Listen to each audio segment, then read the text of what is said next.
The stranger rode into Laredo, Texas, on a November evening in 1878, when the first cold snap of the season had descended upon the border town like an unwelcome guest. And what he saw huddled against the wall of the mercantile made his heart clench in a way nothing had in years. She was shivering so violently he could see it from atop his horse, her thin cotton dress doing nothing against the biting wind that swept up from the Rio Grande. Her arms were wrapped around herself, knees drawn up, dark hair whipping across her face as she tried to make herself small against the wooden planks. The sun had just dipped below the horizon, painting the sky in shades of orange and purple, and the temperature was dropping fast. Ethan Ingram dismounted in one fluid motion, his boots hitting the dusty street as he pulled his heavy wool coat from his shoulders. He was a tall man, broad across the chest from years of ranch work, with sun-weathered skin and dark hair that needed cutting. At 26, he had seen enough of the world to know when someone needed help without asking. "Miss," he said, approaching slowly so as not to startle her. Her head snapped up, and he found himself looking into the most striking green eyes he had ever seen. They were wide with fear and exhaustion, set in a face that was pale from cold and streaked with dirt. "You are going to freeze out here." She opened her mouth, but her teeth were chattering too hard to speak. He did not wait for permission. Ethan draped his coat around her shoulders and she grabbed at it instinctively, pulling it tight around her frame. The coat swallowed her, making her look even smaller and more vulnerable.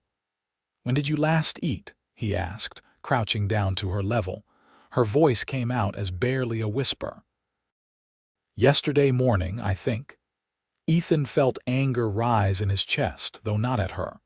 Whatever circumstances had brought this woman to be sitting alone and freezing on the streets of Laredo, they were not right.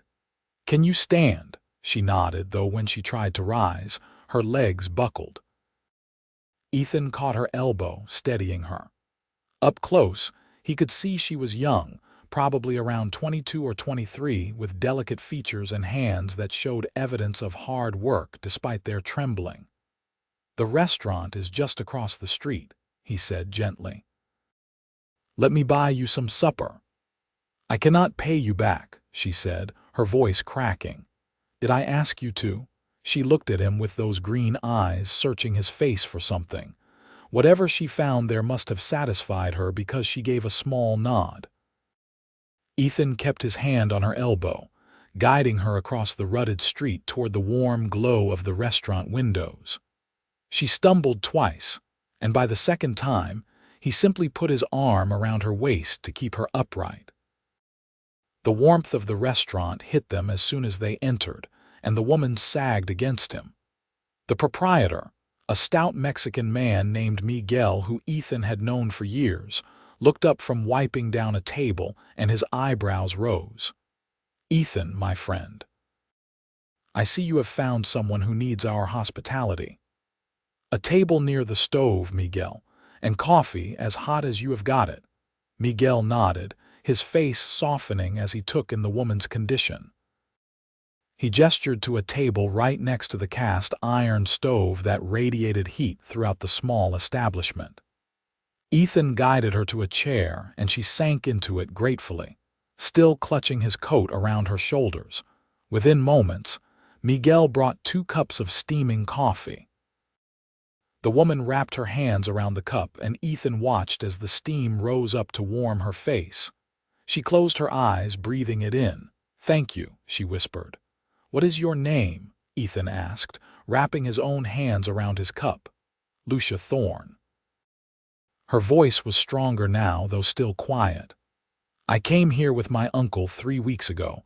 He said there was work, a fresh start. But when we got here, he disappeared one night, took everything we had with him." Ethan felt his jaw tighten. "Your uncle left you here alone with nothing?" Lucia nodded, staring into her coffee. "I tried to find work, but most places would not hire me without references. I had a room at the boarding house, but when I could not pay, Mrs. Henderson put me out this morning. I have been trying to figure out what to do." "And instead you were freezing to death in that dress," Ethan said, his voice rougher than he intended. She looked up at him, chin lifting slightly. Despite everything, there was pride there. "I was not going to beg." Miguel returned with bowls of beef stew and thick slices of bread. Lucia stared at the food as if she could not quite believe it was real. Then she picked up her spoon and began to eat, slowly at first, then faster. Ethan ate his own meal, watching her carefully to make sure she did not make herself sick. "Slow down," he said gently. "The food is not going anywhere." She paused, swallowing, and he saw color rising in her cheeks. "I am sorry. I did not realize how hungry I was. No need to apologize, just pace yourself." They ate in companionable silence for a while. The restaurant was filling up with the evening crowd, ranch hands and workers from the nearby railroad, all seeking hot food and warmth. Ethan nodded to a few men he knew but kept his attention primarily on Lucia.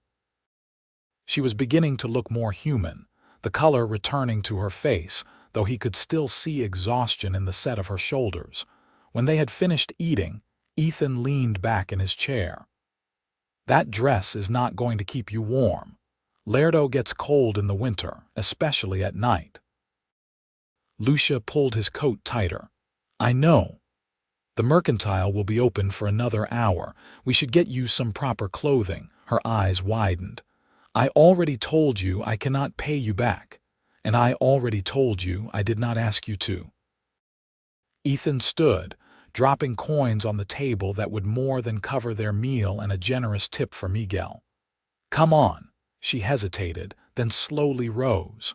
"Why are you doing this?"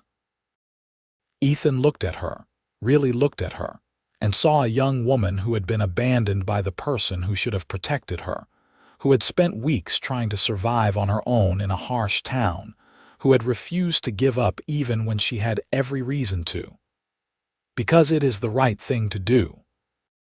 The mercantile was run by a widow named Mrs. Patterson, a brisk woman with steel-gray hair and a no-nonsense attitude. She took one look at Lucia and her expression softened. "Oh, you poor dear. Come in, come in. Ethan Ingram, I hope you are planning to do right by this girl." "I am buying her a proper coat and whatever else she needs," Ethan said firmly. Mrs. Patterson nodded approvingly. "Well then, let us see what we can find." She gestured for Lucia to follow her to the back of the store where the women's clothing was kept. Ethan stayed near the front, examining a display of leather gloves while keeping an ear on their conversation. "You need more than just a coat, child," Mrs. Patterson was saying. "You need proper undergarments, a warm dress, sturdy boots. When was the last time you had new clothes?" "Before my mother died," Lucia said quietly. 2 years ago." Ethan heard the sadness in her voice and felt something twist in his chest. He found himself wanting to know her story, to understand what had brought her to this point. But more than that, he found himself wanting to make sure she never had to sit shivering and alone on a cold street again. Mrs. Patterson was efficient, pulling items from shelves and holding them up against Lucia. "This dress will fit you well, I think. Good thick wool will keep you warm. And this coat lined with flannel, boots, stockings, a warm nightgown. Do you have anywhere to stay tonight?" There was a long pause. "No, madam. The boarding house is full," Mrs. Patterson said, more to herself than to them. "And I would not send you back to Mrs. Henderson anyway. That woman has a heart of stone." Ethan walked over to where they stood. Lucia was holding a deep blue wool dress against herself, and even in her disheveled state, he could see she would look beautiful in it. He cleared his throat. "My sister runs a boarding house on the north end of town. She always has room and she is a good woman. I can take you there." Lucia looked at him with those green eyes again, and he saw tears threatening to spill over. "You have done too much already." "I have not done nearly enough," he said quietly. Mrs. Patterson was already wrapping everything up. "You change into the dress and coat here, dear. I will not have you going back out in that thin thing. There is a room in the back you can use." Lucia disappeared into the back room with the bundle of new clothes. Mrs. Patterson turned to Ethan with a knowing look. "That girl has been through something terrible, Ethan. I have seen her around town these past weeks, trying to find work. She has been sleeping in that old abandoned barn at the edge of town when she could not afford the boarding house anymore." Ethan felt his hands curl into fists. Her uncle abandoned her here. "Men like that deserve a special place in hell," Mrs. Patterson said bluntly. She began tallying up the purchases. "This is going to be expensive, Ethan. Are you sure?" "I am sure."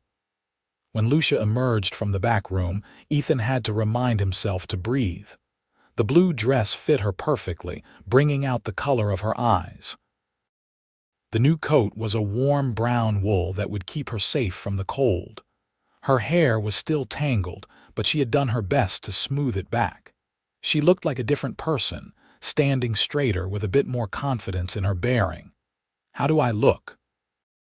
she asked, a hint of uncertainty in her voice. "Like you are not going to freeze," Ethan said, though that was not at all what he was thinking. He was thinking she looked beautiful. He was thinking he wanted to find her uncle and make him answer for what he had done. He was thinking he did not want this evening to end. He paid Mrs. Patterson, ignoring Lucia's protests about the cost. The older woman wrapped up the old dress and the rest of the items in brown paper and tied it with string. "You come back if you need anything else, dear," she told Lucia warmly. Outside, the temperature had dropped even further, and Ethan was grateful for his thick shirt and vest, though he was still without his coat. Lucia noticed immediately. "You gave me your coat and now you bought me a new one. You must be freezing." "I have been colder," he said, which was true. "My sister's place is about a 15-minute walk. Can you make it?" "I can make it," she said firmly. They walked through the streets of Laredo, past the saloons already getting loud with evening customers, past the railroad station where a train sat steaming on the tracks, past small adobe houses with warm light glowing in the windows. Lucia was quiet, clutching her package, but Ethan could feel her stealing glances at him. "You keep looking at me like you are trying to figure something out," he said finally. "I am trying to understand why a stranger would be so kind," she admitted. Ethan was quiet for a moment, choosing his words carefully. "My mother died when I was 14, left my father with me and my sister Emma to raise. He did his best, but he was broken by losing her. When I was 16, he got sick. Real sick. We did not have money for a doctor, and I did not know what to do." He paused, the memory still painful even after 10 years. "A man named Thomas Garrett found me crying in the street. He was just a ranch hand passing through, did not know us from Adam. But he paid for the doctor, sat with my father through the night, made sure Emma and I were fed. My father did not make it, but that man showed me what it meant to help someone when they needed it most. No questions, no expectation of payment, just kindness." Lucia was looking at him with an expression he could not quite read. "What happened to Mr. Garrett?" He moved on. "That is what drifters do. But before he left, he told me something I never forgot. He said the world is hard enough without us making it harder for each other. He said when you see someone who needs help, you help them. Simple as that." They had reached a 2-story house painted white, with a wide porch and rocking chairs. Light spilled from the windows, warm and inviting. A sign hung near the door that read Emma's boarding house clean rooms, fair prices. Ethan led Lucia up the steps and knocked. The door opened almost immediately, revealing a woman in her mid-20s with dark hair like Ethan's and a quick smile. The smile widened when she saw her brother. "Ethan, I was not expecting you tonight." Then her eyes fell on Lucia and her expression shifted to one of concern. "Who is your friend?" "Emma, this is Lucia Thorne. She needs a room and a fresh start." "Lucia, this is my sister Emma Ingram." Emma's eyes moved between them, taking in the situation quickly. "Come in, both of you." "You look frozen through, Ethan." "Where is your coat?" "Long story," he said, ushering Lucia inside. The interior of the boarding house was cozy and well kept. A parlor opened to the right, with comfortable chairs and a fireplace. To the left was a dining room with a long table. A staircase led up to the second floor. Everything was clean and welcoming, and Ethan saw Lucia relax slightly. Emma shut the door behind them. "Lucia, you look exhausted. When did you last sleep in a proper bed?" "A week ago," Lucia admitted. Emma's expression hardened. "Well, that ends tonight. I have a room on the second floor, overlooks the garden. It is small but warm and the bed is comfortable. Come with me." Lucia looked at Ethan and he nodded encouragingly. "Go on. Emma will take good care of you. Will you still be here when I come down?" Lucia asked, and there was something vulnerable in her voice that made Ethan's heart ache. "I will be right here in the parlor," he promised. Emma led Lucia upstairs, and Ethan heard their footsteps on the floorboards overhead. He walked into the parlor and sank into one of the chairs, suddenly aware of how tired he was. He had ridden into Laredo this morning to sell cattle, planning to conduct his business and ride back to his ranch before nightfall. Instead, he had found himself drawn into the orbit of a green-eyed woman with nowhere to go and no one to turn to. Emma returned after about 10 minutes, closing the parlor door behind her and fixing Ethan with a knowing look. "She is washing up. Now tell me what happened." Ethan explained everything, from finding Lucia shivering outside the mercantile to buying her dinner and new clothes to bringing her here. Emma listened without interrupting, her expression growing more sympathetic as the story went on. "That poor girl," she said when he finished. "Her uncle should be horsewhipped for abandoning her like that." "I said something similar," Ethan agreed. Emma studied her brother. "You like her." "I just met her a few hours ago." "That does not answer my question." Ethan ran a hand through his hair. "She needed help, that is all." "Ethan Ingram, I have known you your entire life. You have helped plenty of people, but I have never seen you look at someone the way you looked at her just now." Emma sat down across from him. "There is nothing wrong with being attracted to her. She is very pretty, and from what you have told me, she has a strong spirit. Even if I was interested, which I am not saying I am, she has been through enough. The last thing she needs is some man making things complicated." "Maybe," Emma said thoughtfully. "Or maybe what she needs is someone good in her life, someone she can count on. You have been alone for too long, Ethan. Ever since Mary Beth married that banker and moved to San Antonio, you have buried yourself in ranch work." "Mary Beth was 3 years ago," Ethan said. "And I am perfectly content with my life." "Content is not the same as happy." Before Ethan could respond, there was a soft knock on the parlor door. Emma called out for whoever it was to enter, and Lucia stepped into the room. She had washed her face and hands, and someone, probably Emma, had given her a brush for her hair. It now hung in dark waves past her shoulders, and in the lamplight, Ethan could see hints of auburn. "I did not mean to interrupt," Lucia said. "You are not interrupting," Emma assured her. "Come sit down. Would you like some tea?" "That would be wonderful, thank you." Emma excused herself to make the tea, leaving Ethan and Lucia alone in the parlor.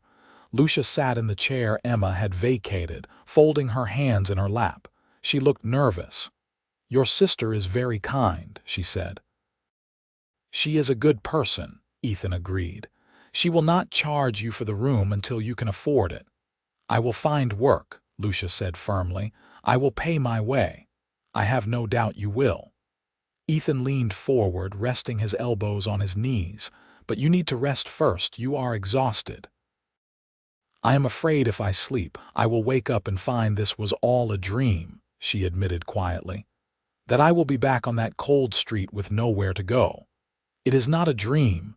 You are safe here.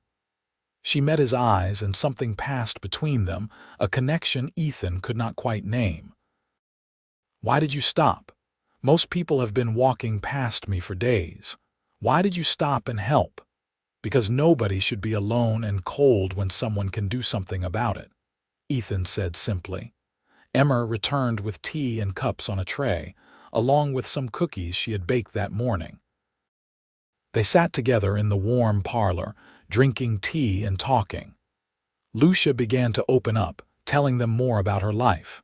She had grown up in Kentucky, the daughter of a schoolteacher and a seamstress. Her father had died when she was young, and her mother had raised her alone, teaching her to read and sew. When her mother died 2 years ago, Lucia had gone to live with her mother's brother, a man named Robert who had promised to take care of her. He seemed kind at first, Lucia said, staring into her teacup. He said we would go west, start fresh. He had heard there were opportunities in Texas in the border towns, but as we traveled, he changed, started drinking more, gambling. By the time we got to Laredo, he owed money to some dangerous men. One night, he told me to wait at the boarding house while he went to settle his debts. He never came back. Good riddance, Emma said firmly. A man like that is worse than no family at all. Lucia smiled slightly. That is what I have been telling myself. But it has been hard. I can sew and I can read and write and do figures, but nobody here knows me. They look at me and see a stranger with no references, no connections. Mrs. Henderson let me stay on credit for a while, but when I could not pay, she put me out. Tomorrow, I will take you to see Mrs. Reynolds at the dress shop, Emma said. She is always looking for skilled seamstresses. If you are as good as you say, she will hire you. Hope flickered across Lucia's face. Do you really think so? I know so. Margaret Reynolds is a fair woman and she judges people by their work, not their connections. They talked for another hour until Lucia's eyes began to droop with exhaustion. Emma shooed her upstairs to bed and Ethan stood to leave. You are riding back to the ranch tonight? Emma asked as she walked him to the door. I should. Got cattle to tend to, or you could stay here. I have rooms. Ethan shook his head. I will be fine. But I will come back tomorrow to check on Lucia. Make sure she gets to Mrs. Reynolds. Emma smiled. I knew you liked her. I am just making sure she is settled. Keep telling yourself that, brother. The ride back to the ranch took about 45 minutes in the dark. Ethan's ranch was a modest spread about 10 miles outside of Laredo, 300 acres of decent grazing land with a small house, a barn, and a bunkhouse for the 2 ranch hands he employed. He had built it up over the past 8 years through hard work and careful management, and he was proud of what he had accomplished. But as he unsaddled his horse and settled into his empty house, he found his thoughts drifting back to Lucia. He could still see her shivering against that wall, could still feel the way she had leaned on him as they crossed the street. He thought about her green eyes and the way she had refused to beg despite having nothing. He thought about the strength it must have taken to keep trying day after day when everything had been stacked against her. Ethan lay in bed, staring at the ceiling, and admitted to himself that Emma was right. He was attracted to Lucia Thorne, but more than that, he was intrigued by her. He wanted to know more about her, wanted to hear her laugh, wanted to see what she looked like when she was not exhausted and afraid. The next morning he was up before dawn, finishing his chores in record time. He washed up, put on a clean shirt, and rode into Laredo by mid-morning.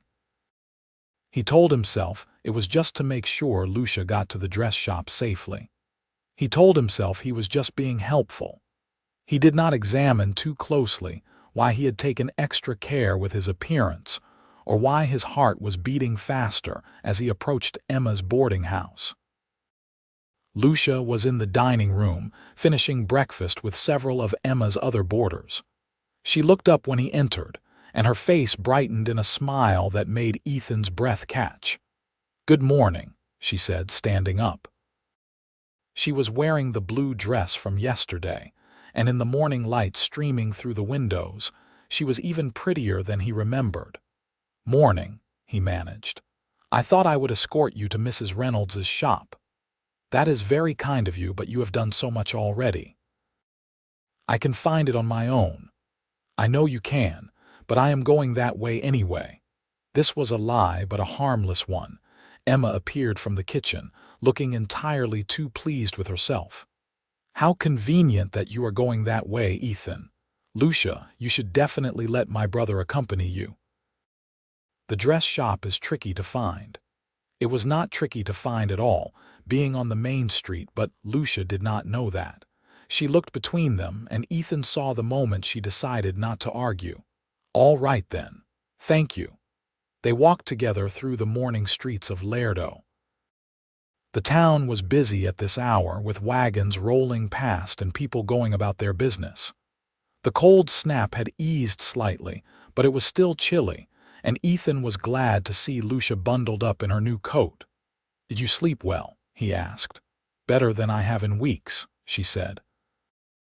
"That bed was like sleeping on a cloud, and Emma brought me breakfast in bed this morning, would not take no for an answer." "That sounds like Emma." They walked in comfortable silence for a bit, then Lucia spoke again. "I have been thinking about what you said last night about Mr. Garrett helping your family. Do you ever wonder what happened to him?" "Sometimes," Ethan admitted. "I tried to find him a few years ago, wanted to thank him properly, but he had moved on, no one knew where. I like to think he is out there somewhere, still helping people." "Maybe that is what you are doing," Lucia said. "Passing on what he gave you." "Maybe," Ethan said. "Or maybe I just could not stand to see someone freezing when I had a coat to give." She smiled at that, a real smile that transformed her face. "You are a good man, Ethan Ingram." They reached the dress shop, a neat building with a large window displaying beautifully made dresses. Mrs. Reynolds was inside, a woman in her 50s with graying blonde hair and a measuring tape around her neck. She looked up when they entered and smiled at Ethan. "Ethan, how nice to see you. What brings you here? Finally going to order those new shirts I have been telling you about." "Not today, Mrs. Reynolds. I brought you a potential seamstress," he gestured to Lucia. "This is Miss Lucia Thorne. She is new to Laredo and looking for work. She comes highly recommended." Mrs. Reynolds studied Lucia with sharp, assessing eyes. "Is that so? Where did you learn to sew, Miss Thorne?" "My mother was a seamstress in Kentucky," Lucia said, standing straight and meeting the older woman's gaze. "She taught me from the time I was old enough to hold a needle. I can do alterations, mending, and full dress construction. I can also do embroidery and lacework." "Show me your hands." Lucia held out her hands. Mrs. Reynolds examined them, nodding at the small calluses on Lucia's fingers from years of needlework. "Those are a seamstress's hands, no doubt about it. Can you start today?" Lucia's eyes widened. "Today? You mean I have the job?" "I mean you have a trial. I will pay you for a full day's work. If you do well, we will discuss permanent employment. I have a pile of mending that needs doing and 2 dresses that need finishing. Can you handle that?" "Yes, madam, I can handle that." "Good, you can start now. There is an apron hanging in the back room." Lucia turned to Ethan, her eyes shining. "Thank you," she said softly, "for everything." "You earned this yourself," he said. "I just made the introduction." He left her there, but not before catching the grateful look she gave him. As he walked back down the street, Ethan found himself smiling. He had not smiled this much in years. Over the next few weeks, a routine developed. Ethan found reasons to come into Laredo more often than he strictly needed to. He would stop by the dress shop to check on Lucia, who had been hired permanently after her first day. Mrs. Reynolds sang her praises, saying she was the best seamstress she had ever employed. He would have dinner with Lucia and Emma at the boarding house, listening to the two women chatter about their days. He would walk Lucia home after work when he was in town, enjoying these quiet moments of conversation. He learned that her favorite color was green, like her eyes. He learned that she loved to read but had not owned a book in over a year. He learned that she sang while she worked, soft melodies that Mrs. Reynolds said made the shop feel cheerful. He learned that she was funny, with a quick wit that surprised him, and that she was kind, always ready to help the other women at the boarding house. Lucia, in turn, learned about Ethan. She learned about his ranch, how he had bought it with money saved from years of working as a ranch hand. She learned about his dreams of expanding his herd, maybe breeding horses someday. She learned that he was respected in Laredo, known as an honest man who kept his word.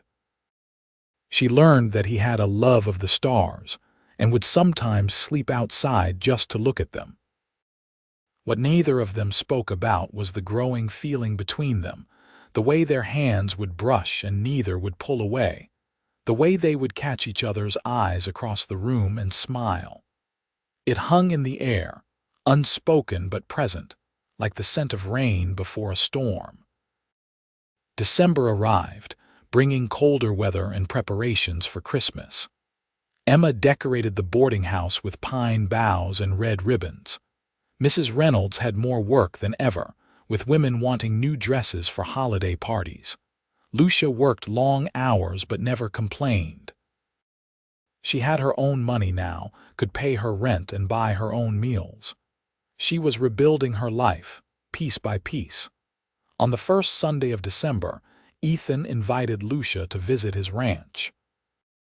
Emma came too as a chaperone, though she made herself scarce once they arrived, claiming she needed to visit the ranch hands in the bunkhouse. Lucia stood in the yard, looking around at the neat fences and the cattle grazing in the distance. "It is beautiful, Ethan." "It is not much, but it is mine," he said. He found himself nervous, wanting her to like it, wanting her to see what he had built. "Can I see the horses?" He showed her the small stable where he kept 4 horses. She petted each one, cooing over them like they were puppies. One of the horses, a mare named Daisy, took an immediate liking to her, nuzzling her hand. "She likes you," Ethan said. "She is usually standoffish with strangers." "I like her too," Lucia said, stroking the mare's nose. "I used to ride when I was young. My father had a horse, a gentle old thing named Copper. After he died, we had to sell him, but I still remember how free I felt on his back. Would you like to ride now?" Her face lit up. "Really, really." He saddled Daisy and his own horse, a gelding named Duke. They rode out across the ranch land, moving slowly at first so Lucia could get her bearings. But she was a natural, and soon they were cantering across the open range, the cold wind in their faces and the sky stretching endlessly above them. They stopped at the top of a rise that overlooked the ranch and the town of Laredo in the distance. Lucia was laughing, her cheeks flushed from the cold and the exertion, her hair falling loose from its pins. "That was wonderful," she said. "I had forgotten how much I loved riding." Ethan dismounted and helped her down. His hands lingered on her waist and she did not move away. They stood there, close enough that he could see the gold flecks in her green eyes, close enough that he could count her freckles. "Lucia," he said, his voice rough, "I need to tell you something." "What is it?" "These past few weeks, getting to know you, it has meant more to me than I can say. You came into my life when I was not looking for anyone, and now I cannot imagine my days without you in them." Her breath caught. "Ethan." "I am not good with words," he continued. "But I need you to know that I care about you. More than I have cared about anyone in a very long time. And if you feel even a fraction of what I feel, then I would like to court you properly. Take you to dances, bring you flowers, All the things a man does when he is serious about a woman. Tears welled up in her eyes, but she was smiling. "I feel more than a fraction," she whispered. "Ethan, you saved my life. Not just that first night, though you did. But you showed me that there are still good people in the world. You made me believe I could have a future again." "How could I not care about you?" He cupped her face in his hands, his thumbs brushing away the tears that had spilled over. "Can I kiss you? I wish you would." He lowered his mouth to hers, and it was everything he had imagined and more. Her lips were soft and warm, and she kissed him back with a sweetness that made his heart ache. When they finally pulled apart, they were both breathing hard. "I have been wanting to do that for weeks," he admitted. She laughed, the sound like music. "So have I." They rode back to the ranch house holding hands, talking about everything and nothing. Emma took one look at them and grinned. "Well, it is about time you two figured it out." "Figured what out?" Ethan asked innocently. "Do not play dumb with me, brother." "You two have been making eyes at each other since the day you met." Lucia blushed, but she did not let go of Ethan's hand. The winter passed in a blur of happiness. Ethan courted Lucia properly, just as he had promised. He took her to church socials and town dances. He brought her wildflowers when he could find them in the winter landscape. He taught her to shoot so she could protect herself. She made him a new shirt, stitched with care, the seams perfect and strong. They spent Christmas together, with Emma hosting dinner at the boarding house. It was a small gathering, just the three of them and a few of Emma's regular boarders, but it was warm and filled with laughter. Ethan gave Lucia a leather-bound book of poetry, and she gave him a scarf she had knitted in secret. They sat by the fire afterward, her head on his shoulder, and Ethan thought he had never been happier. In February, Ethan took Lucia back to the spot where they had first kissed, the rise overlooking his ranch. It was a clear day, cold but sunny, with the sky so blue it hurt to look at it. He helped her down from her horse and took both her hands in his. "Lucia Thorne, I am not a fancy man. I do not have much to offer beyond a ranch, a modest house, and a heart that belongs entirely to you. But if you will have me, I would like to spend the rest of my life making you happy." He pulled a ring from his pocket, a simple gold band with a small emerald that matched her eyes. "Will you marry me?" Lucia was crying openly now, tears streaming down her face. "Yes," she said. "Yes, Ethan, I will marry you." He slipped the ring on her finger and kissed her, pouring all his love and hope and dreams into that kiss. When they pulled apart, she was laughing through her tears. "I cannot believe this is real," she said. 4 months ago I was sitting on a cold street with nothing, and now I have everything." "We have everything," he corrected. "Together." They were married in April, on a warm spring day that smelled of new grass and wildflowers. The ceremony was held in the small church in Laredo, with half the town in attendance.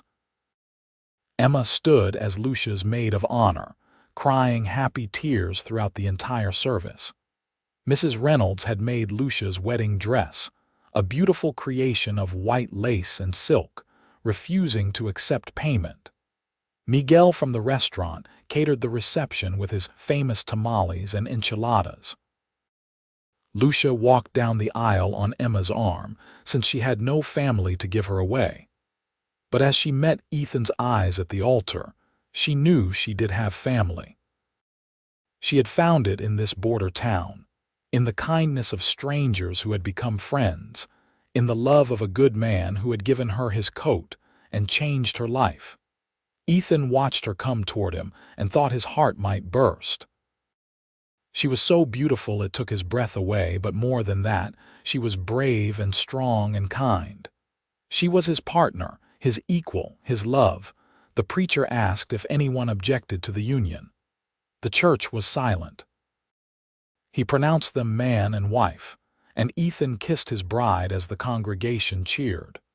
The reception was held at Emma's boarding house, with tables set up in the yard. They danced and ate and celebrated late into the evening.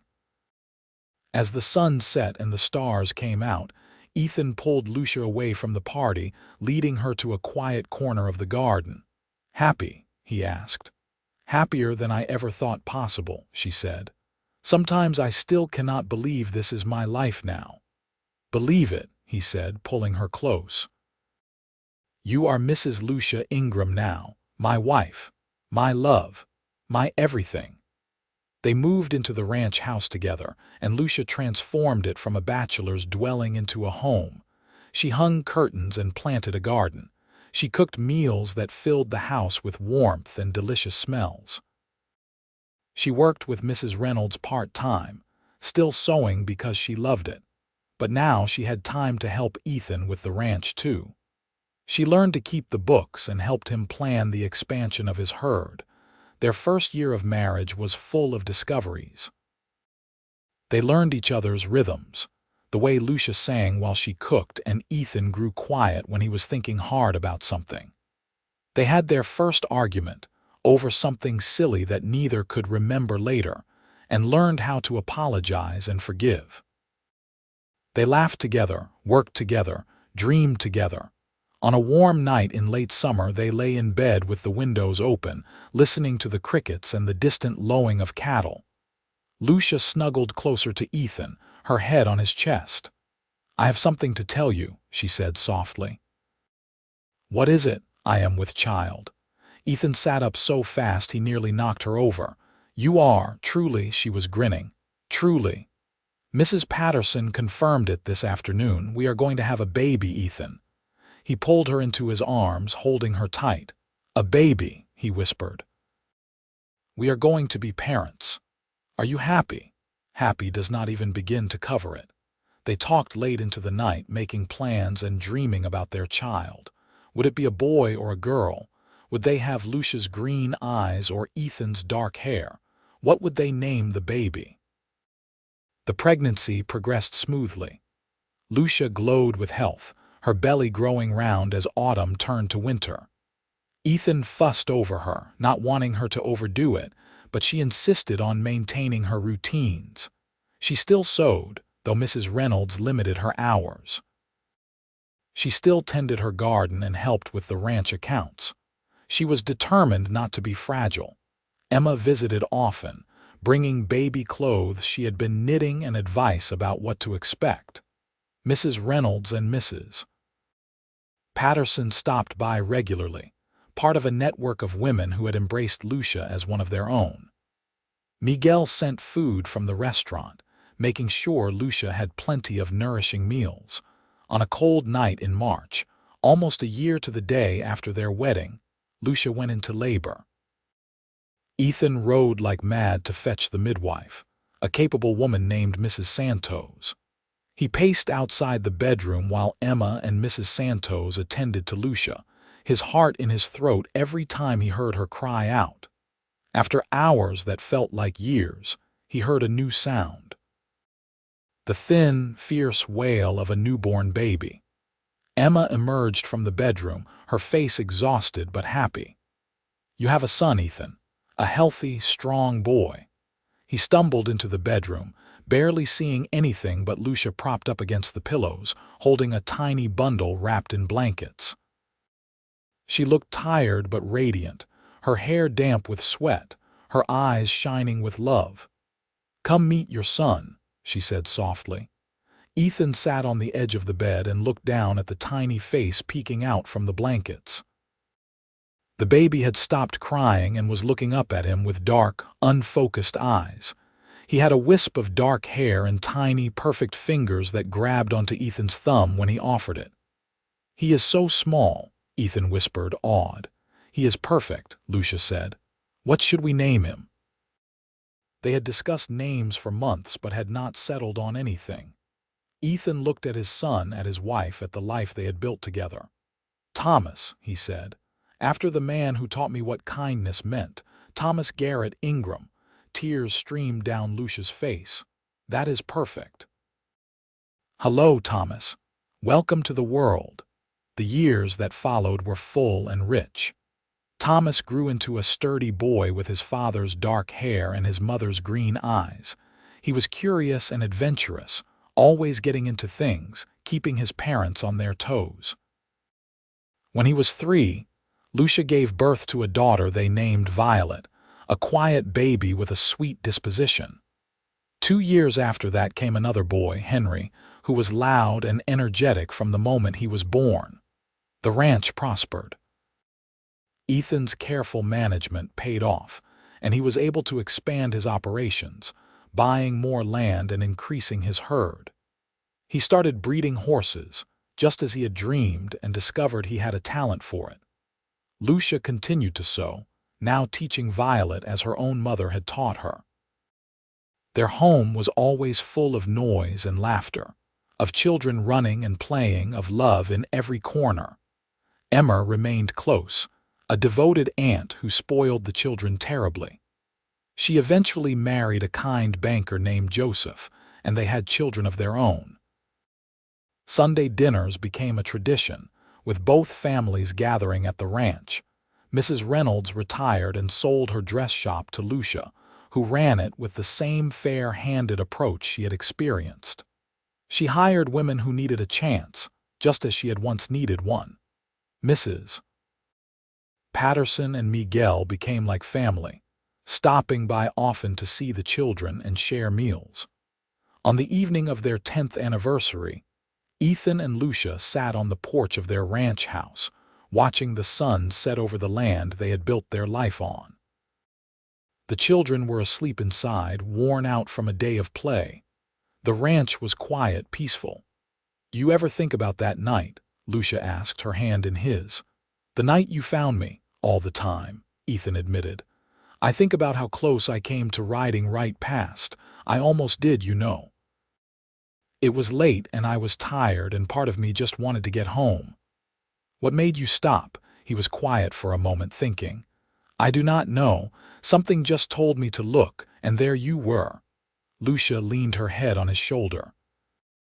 "I used to wonder what I had done to deserve losing everything. My mother, my home, being abandoned by my uncle.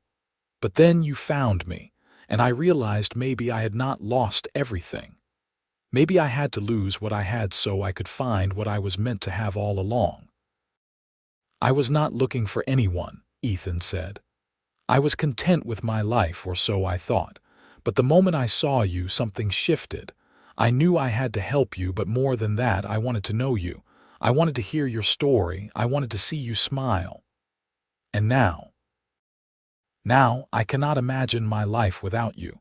You made me whole in ways I did not even know I was broken. You gave me a family, a purpose beyond just surviving. You gave me love." She lifted her face to kiss him, a sweet kiss that held 10 years of love and partnership. "You gave me the same. You gave me hope when I had none. You gave me a home. You gave me a life worth living." They sat there as the stars came out, one by one, lighting up the Texas sky. The same stars that had been there that cold November night 10 years ago, when a cowboy had given a shivering woman his coat and changed both their lives forever. Inside the house, Thomas stirred in his sleep, dreaming of horses. Violet clutched her favorite doll, sewn by her mother's talented hands. Henry snored softly, already showing signs of being a deep sleeper like his father. They were safe, loved, part of a family built on kindness and chance and love. The next morning, Ethan woke early as always. He slipped out of bed carefully, not wanting to wake Lucia.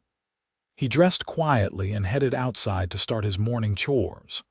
The sun was just beginning to rise, painting the sky in shades of pink and gold. As he walked to the barn, he thought about the day ahead.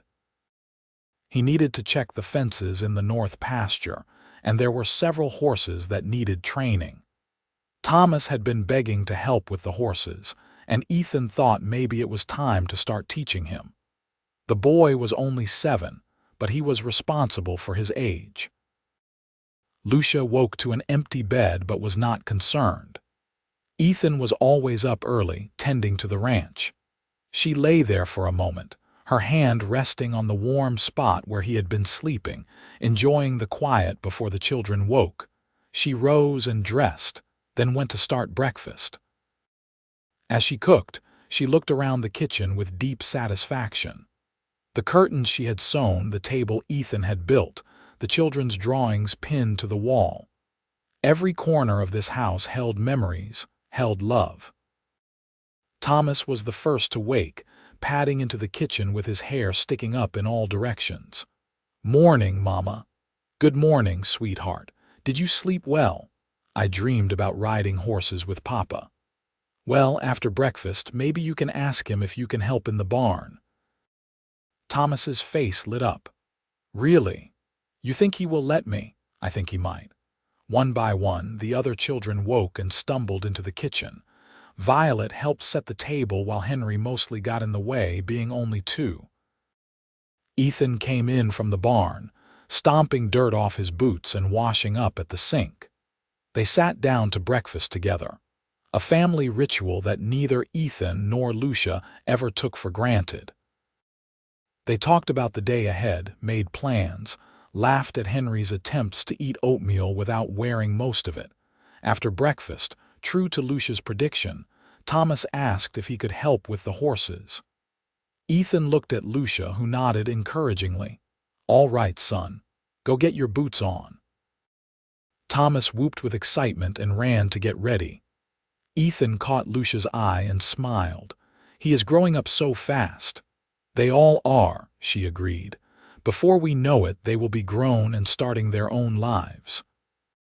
"Then we will have grandchildren to spoil," Ethan said, pulling her close for a quick kiss before heading out with Thomas. Lucia watched from the window as father and son walked to the barn together, Thomas's small hand in Ethan's large one. Her heart swelled with love and gratitude. She had come so far from that terrified, freezing woman huddled against a wall in Laredo.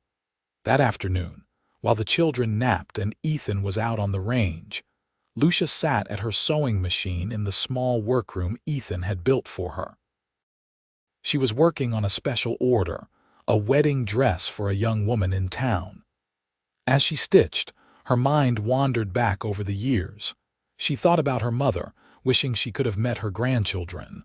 She thought about her uncle with less anger now, more pity. His choices had led him down a dark path, but they had led her to Ethan. She would not wish those cold, frightening weeks on anyone, but she could not regret them either. Not when they had brought her here. She thought about Mrs. Henderson, the boarding house owner who had put her out with no mercy. Lucia had seen her in town occasionally over the years. The woman always looked away, perhaps ashamed. Lucia had never confronted her, never sought revenge or even acknowledgement. She had learned that the best revenge was living well, and she was living very well indeed. She thought about all the people who had helped her. Mrs. Patterson, who had been so kind when Ethan brought her to the mercantile. Mrs. Reynolds, who had given her a chance when no one else would. Miguel, who had served her that first warm meal. Emma, who had given her a home and become like a sister. And most of all, Ethan, who had seen her at her lowest and chosen to help, who had looked past her circumstances and seen her worth. As the sun began to set, Ethan and Thomas returned from their work. Thomas was chattering excitedly about everything he had learned, and Ethan was listening with the patience of a good father. They washed up together, and then the family gathered for dinner. That night, after the children were in bed, Ethan and Lucia took their usual places on the porch. It was a warm spring evening with the scent of blooming flowers from Lucia's garden perfuming the air. Fireflies danced in the darkness, tiny points of light. "Thomas did well today," Ethan said. "He has a natural way with the horses, gentle but confident." "He gets that from you," Lucia said. "Maybe. Or maybe he gets it from having a mother who is not afraid of hard work and new challenges." They sat in comfortable silence for a while, then Lucia spoke. "Ethan, do you ever wonder about the choices we make, how one small decision can change everything?" What do you mean? If you had ridden past that night, if I had given up and left Laredo before you found me, if Emma had not had a room available, so many small moments that had to line up just right. Ethan thought about this. I suppose that is true. But I like to think we were meant to find each other one way or another. Maybe not that exact night, maybe not in that exact way, but somewhere, somehow. You think we are meant to be? He turned to look at her, his eyes serious. I know we are. I have never been more sure of anything in my life. She kissed him then, pouring all her love into it. When they pulled apart, she rested her forehead against his. I love you, Ethan Ingram, more than I have words to say. I love you too, Lucia, always. The years continued to pass in a sweet rhythm. Thomas grew into a tall, serious young man who loved working the ranch with his father. He had Ethan's work ethic and Lucia's keen intelligence. Violet became an accomplished seamstress, taking over more and more of the work at the dress shop. She had her mother's talent with a needle and her father's business sense. Henry was the wild child, always getting into scrapes, but with a heart of gold that endeared him to everyone. As the children grew older and more independent, Ethan and Lucia found themselves with more time together. They would take long rides across the ranch, just the two of them, like they had in the early days of their courtship. They would sit on the porch in the evenings, holding hands and talking about everything and nothing. They attended barn dances and church socials, always the first couple on the dance floor and the last to leave. When Thomas turned 21, he announced that he had proposed to a lovely girl named Sarah, whose family owned a neighboring ranch. The wedding was a grand affair, with what seemed like the entire county in attendance. Ethan gave his son away with tears in his eyes, remembering his own wedding day and marveling at how time had flown. Within a year, Thomas and Sarah presented them with their first grandchild, a boy they named Ethan Thomas Ingram. Lucia cried when she held her grandson for the first time, overwhelmed with emotion. The cycle was continuing, life renewing itself. Violet married at 23, choosing a kind lawyer named David who had moved to Laredo from Austin. Their wedding was smaller but no less joyful. Henry, true to form, remained a bachelor longer than his siblings, too busy with adventures to settle down. But eventually, at 25, he fell hard for a spirited redhead named Catherine, and they married in a whirlwind ceremony that perfectly suited their personalities. As grandchildren arrived, Ethan and Lucia's house became the gathering place for the family. Sunday dinners grew larger, requiring extra tables and chairs. Holidays were loud, chaotic, wonderful affairs with children running everywhere and love filling every corner. On their 25th anniversary, Ethan surprised Lucia with a trip. He arranged for Thomas to manage the ranch for a week, and he took his wife to San Antonio. They stayed in a fine hotel, ate at restaurants, and attended the theater. It was a world away from their everyday life, but they enjoyed every moment. On their last night in the city, they walked along the river walk, watching the moon reflect on the water. Lucia was older now, in her late 40s, with silver threading through her dark hair. Ethan's hair was graying too, and he had lines around his eyes from squinting in the sun. But to each other they were as beautiful as they had been that first night. "This has been wonderful," Lucia said, "but I am ready to go home." "Me too," Ethan admitted. "As much as I have enjoyed this, I miss the ranch. I miss the children and grandchildren." "We have built something good, have we not?" "We have built something extraordinary," Ethan corrected. "And it all started because I could not ride past a woman who needed help. And because that woman was stubborn enough to survive until you came along," Lucia added. They laughed together, the sound of it echoing across the water. The years marched on as they always do. Ethan and Lucia grew older, their children grown and settled into their own lives, their grandchildren growing up fast. They slowed down but never stopped. Ethan still rode the ranch every day, though now Thomas managed most of the operations. Lucia still sewed, though her eyes were not as sharp as they once were. They still sat on the porch every evening, still held hands, still talked and laughed and loved. On a warm evening in late October, 40 years after that cold November night in Laredo, Ethan and Lucia sat on their porch watching the sun set.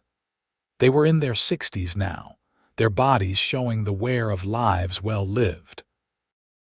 But their love was as strong as ever, perhaps even stronger, deepened by decades of partnership.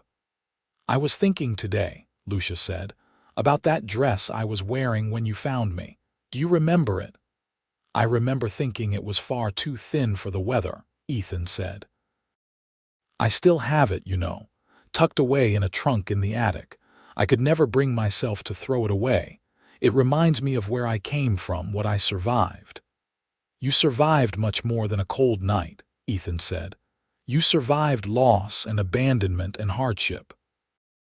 You rebuilt your entire life from nothing." "Not from nothing," she corrected gently. "From a coat and a kind heart. That was all I needed to start with." Ethan pulled her close, and she rested her head on his shoulder. They sat like that as the sun disappeared below the horizon and the stars came out. The same stars that had witnessed their first meeting, their first kiss, every milestone of their life together. "I would do it all again," Ethan said suddenly. "Every moment, every choice, everything exactly the same, because it led me to you." "And I would survive it all again," Lucia replied. "Every hardship, every moment of fear and doubt, because it led me to you." They kissed, soft and sweet, a kiss that held 40 years of love and partnership and devotion. When they pulled apart, they simply sat together in the darkness, listening to the sounds of the ranch settling down for the night, comfortable in the silence that only comes from truly knowing another person. Inside the house, in frames on the walls and in albums on shelves, were the photographs that told their story. Their wedding day, both of them so young and full of hope. The births of their children, family gatherings, the ranch through the seasons. Each image was a moment frozen in time, a piece of the larger tapestry they had woven together. In the years that followed, Ethan and Lucia continued to be pillars of the Laredo community. They attended church every Sunday, Ethan in his best suit and Lucia in dresses she had sewn herself. They donated to causes that helped those in need, never forgetting how important kindness had been in their own lives. They opened their home to anyone who needed shelter or a meal, paying forward the generosity that had been shown to them. When Ethan was 68, he was thrown from a horse and broke his leg badly. It was the first time in their marriage that he had been seriously injured, and it frightened both of them. Lucia nursed him through his recovery with fierce devotion, and Ethan learned to accept help with grace. It was a difficult few months, but they emerged from it stronger, more aware of how precious their time together was. They began to talk more seriously about what would happen when one of them was gone. It was not a morbid conversation, but a practical one. They made arrangements, ensured their affairs were in order, made sure their children knew what they wanted. But mostly, they focused on being present for each other, savoring every day they had together. On a crisp morning in December, 50 years after they had met, the entire family gathered at the ranch for a celebration. Children, grandchildren, and even a few great-grandchildren filled the house and yard.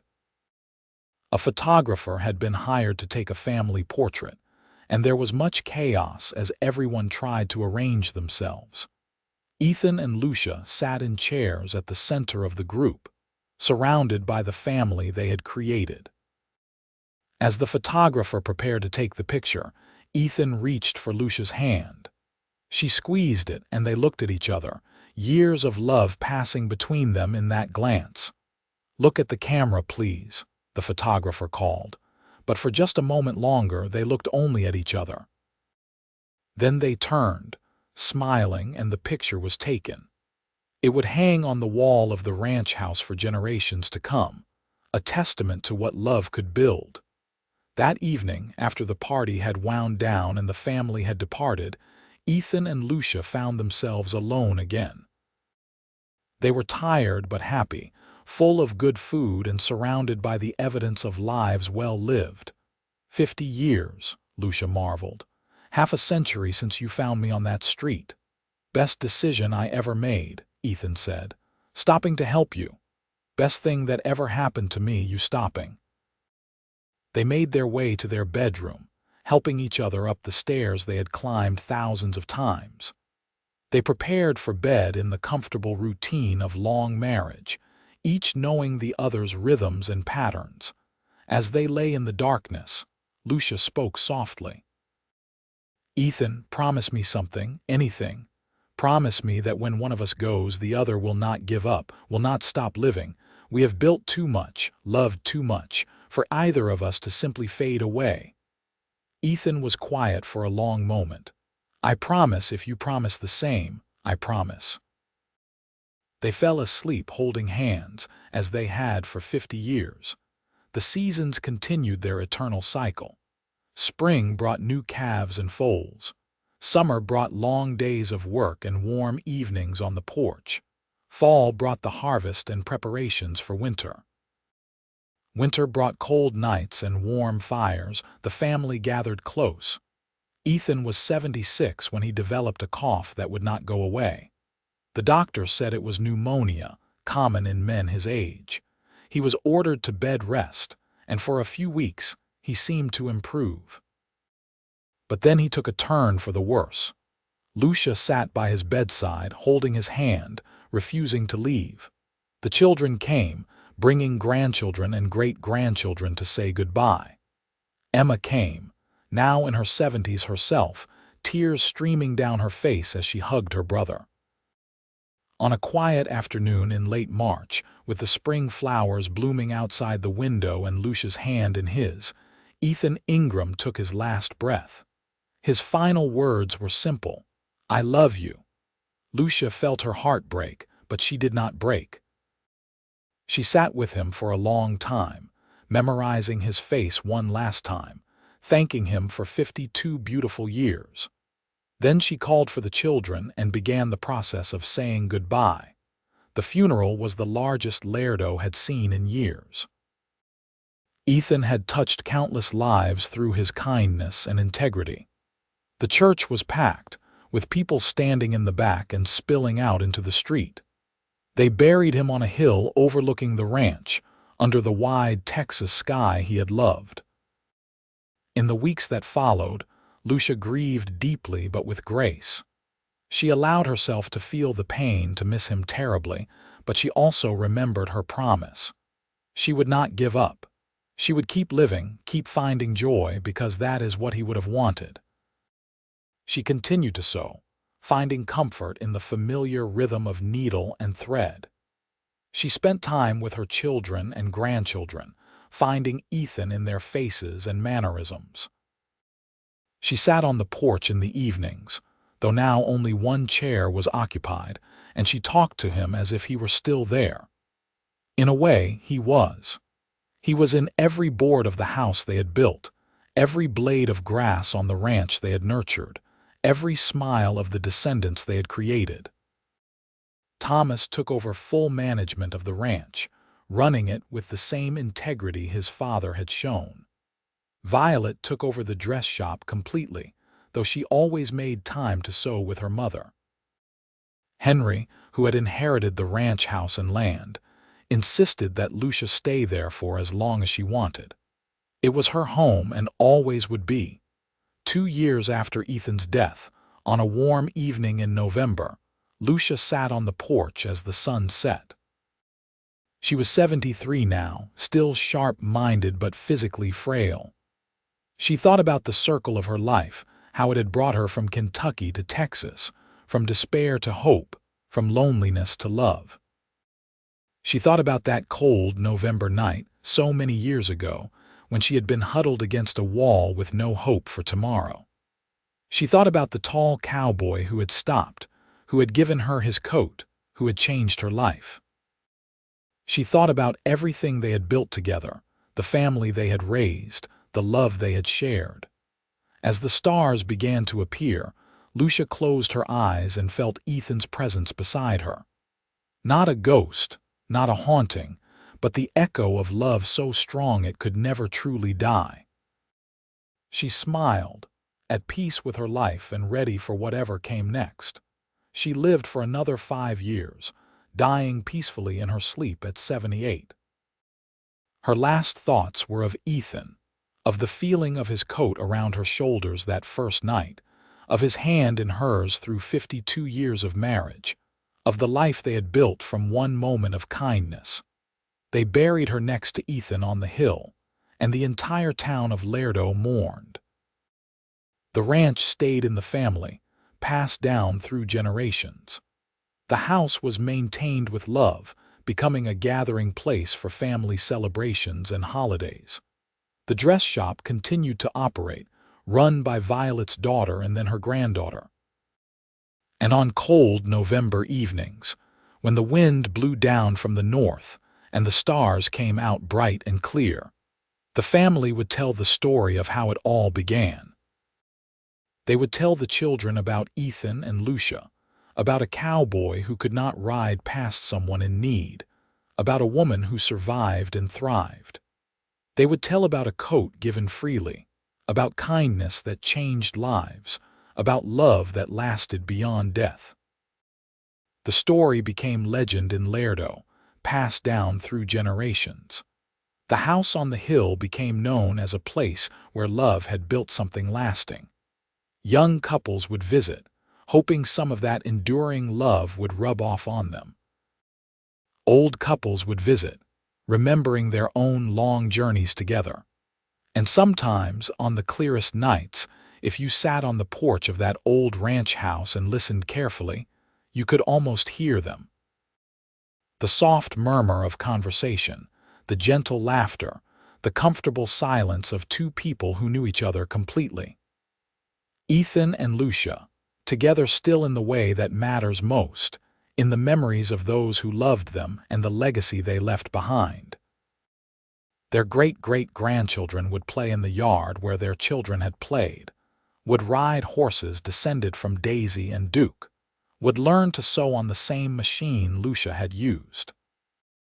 The story would be told again and again, keeping them alive in the way stories do, ensuring that their love would never be forgotten, because some loves are too big to be contained by a single lifetime.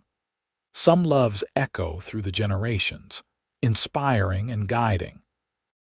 Some loves start with a simple act of kindness on a cold November night and grow into something that changes the world, one heart at a time. And in Laredo, Texas, in a house on a hill overlooking land that stretched to the horizon, that love lived on. In the laughter of children, in the strength of family bonds, in the kindness shown to strangers. It lived in every act of generosity, every helping hand extended, every coat given to someone shivering in the cold. Ethan and Lucia Ingram had built more than a ranch, more than a family. They had built a legacy of love that would endure as long as there were people to remember them, to tell their story, to believe in the power of one person stopping to help another. Their story was proof that even in the hardest times, even when all seems lost, kindness can save a life. And sometimes, if you are very lucky, it can lead to a love that transcends time itself. The end.